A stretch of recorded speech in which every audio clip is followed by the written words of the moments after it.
All information contained in this podcast is general in nature and does not consider your individual circumstances. You should consider the appropriateness of this information with regards to your individual objectives, financial situation, and needs. Welcome to Sharing More Than the Sheets, a podcast to help you and your partner make better financial and lifestyle decisions so that you can both focus on the things that you love. I'm your host, Michael Curry, financial planner, green thumb, husband, and just dad.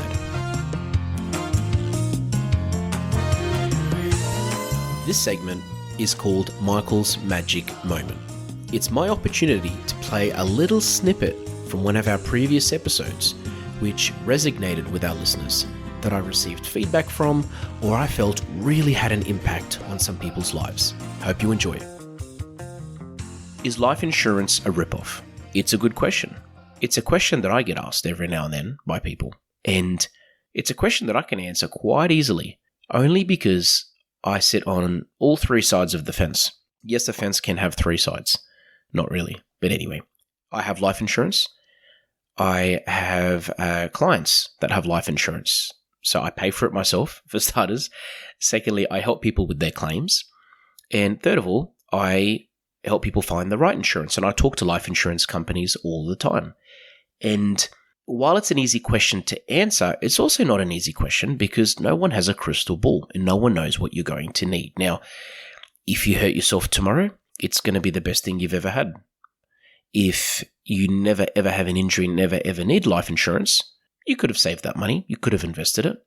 But by having it, it's given you peace of mind, it's given you reassurance, it's given you a plan B. So I can talk about this for hours. I'm going to go straight to an episode from a few years ago where I talked about this in a bit more depth. I hope you enjoy. As far as whether insurance is a ripoff or not is concerned, the best way to answer that is that it depends. And I just say that because if you've never claimed, if you've paid for insurance for so many years and you've never claimed, then yeah, one would argue it was a ripoff. But if you're diagnosed with something, and if you find out next week that you've got cancer and you had life insurance or any form of life insurance like income protection, trauma cover, etc., it would probably be one of the best decisions you've ever made, taking out that policy. Saying that, for the years that you don't claim on insurance, what are you paying for? You're paying for peace of mind. You're paying for security. It's just like car insurance. Many people do not drive their car out of the yard of a car dealership until it's insured. They don't think they're going to have an accident. They don't expect to have an accident. They probably won't have an accident. But just in case, they want that peace of mind and that security, just knowing that if something was to happen, if they were to have an accident in that car, that the car is insured. Life insurance is exactly the same thing. Now, the stories that you hear when somebody has an insurance policy and it just doesn't pay out, in my experience, it's not because the insurance company's been dodgy. It's essentially because there was an expectation and the quality of that policy or the wording of that policy did not meet that expectation. And if, for example, somebody might have a policy and they'll hurt themselves, go to do a claim, and they find out that the policy only covered them for accidental death, for example. Or they'll find out that it had an exclusion for a particular type of activity. Another example as well is that they'll have a policy that they've had for years and they think, yep, I'm covered. I've got income protection. I'm fine. They hurt themselves, and because they haven't reviewed the policy in a while, it turns out they were underinsured. That person might be earning $10,000 a month, but the policy only covers them for half that much because that's what it was set up as back in the days when it was initially established. So that's another way another reason some people think insurance is a ripoff. Another one as well is when they don't really understand what they're paying for. So they've had a policy, and that can happen, especially over a period of time when you haven't talked to your advisor about the policy, or you haven't looked at the wording, or you don't even read the renewals. You could be paying all this money, and if you don't know what you're covered for, then yes, you might feel like you're being ripped off because you don't know what you're paying for. And also, you might be paying for something you don't need, especially if you haven't reviewed the policy in a while. When you set it up, you probably needed a couple of $1 million of cover to cover the mortgage, to cover your income if you were to die, and you've got young children that need to be catered for. But now the kids are probably teenagers. Now the mortgage is probably almost paid off. and you probably don't need $2 million worth of cover. So there's a chance that you're overinsured. Another one is when a policy isn't understood. For example, there are many misconceptions that all income protection policies cover redundancy. Now, these days, not many do, if any, that I've come across lately. So that's an example. Another one could be you can have a policy and you hurt yourself. You think you get, you expect a payment instantly, but there's a waiting period on that policy. Again, that's something that you're probably aware of, but you forgot about, or maybe something that you weren't told about properly when you set up the policy. So essentially, it's having an expectation and making in that expectation not being met. Something I hear about all the time as well is, what are the chances? I'm pretty healthy. Nothing's going to happen to me. As an advisor, if you probably talk to any advisor, it's something that we hear all the time. And again, chances it's true, chances it's not. So the Australian Institute of Health and Welfare, 2019, had a report. And this report is called Cancer in Australia in Brief, 2019.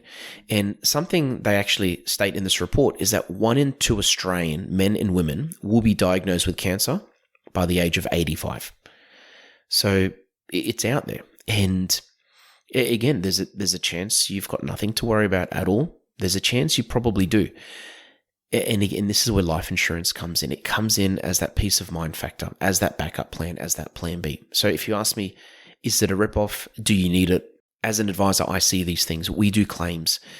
I would say every single insurance claim I've ever done for a client, in every single situation, they did not expect to ever need to claim on their insurance. And if anything, their biggest regret was not taking out more. Now, on that note, let's look at the flip side. When it comes to insurance, and this is something I talk to my clients about regularly, you need to be very comfortable with how much you're paying, because there is a chance that you will never, ever claim on your life insurance. And again, when I say life insurance, I'm talking income protection, trauma cover, total permanent disability cover. There's a chance you may never claim on this insurance ever. So you need to be comfortable with how much you're paying every year. You need to be comfortable with how much it's costing you every year to have this peace of mind. Life insurance is very similar, insurance in general is very similar to investment risk.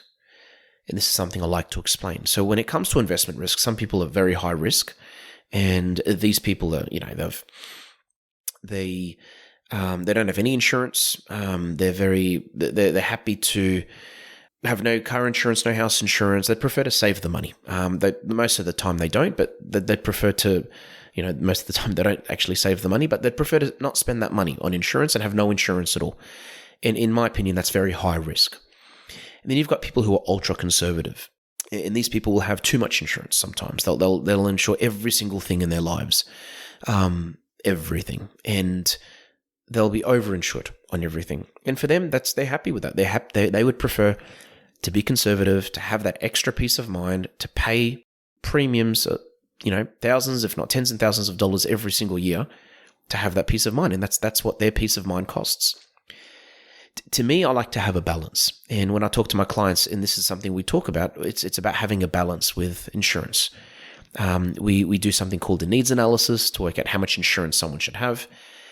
And again, we don't have a crystal ball, so this needs analysis is really just based off assumptions and figures. But we do that. We have a discussion, and we essentially work out what we think is a balanced approach to insurance. Because remember, you may have this insurance for a very long time and never claim. At the same time, you need to also think about these premiums that you're paying. Could they be put towards something else? Like, could you be making super contributions? Could they be used to pay off debt? So again, this is where a balance comes in, because one would argue, let's not have any insurance and just put money towards paying down debt or putting it into super. But at the same time, if you hurt yourself next week and couldn't work anymore, you've got nothing going into super at all. So it's important, again, to have that balance. So while I'm advocating the importance of insurance, I'm also stressing the point that you need to be comfortable with what you've got and how much you're paying for, and you need to work out, what does peace of mind cost you? And are you comfortable paying that cost to have that backup? Thanks for joining us on Sharing More Than the Sheets. Please make sure you subscribe to be updated with future episode releases, and feel free to share this episode with any friends or family that that you think it might benefit. Please visit us at sharingmorethanthesheets.com.au to submit questions or requests for future podcast topics. These podcasts have been brought to you by Better Financial Planning Australia. To book a 15-minute phone chat, visit betterfinancialplanning.com.au.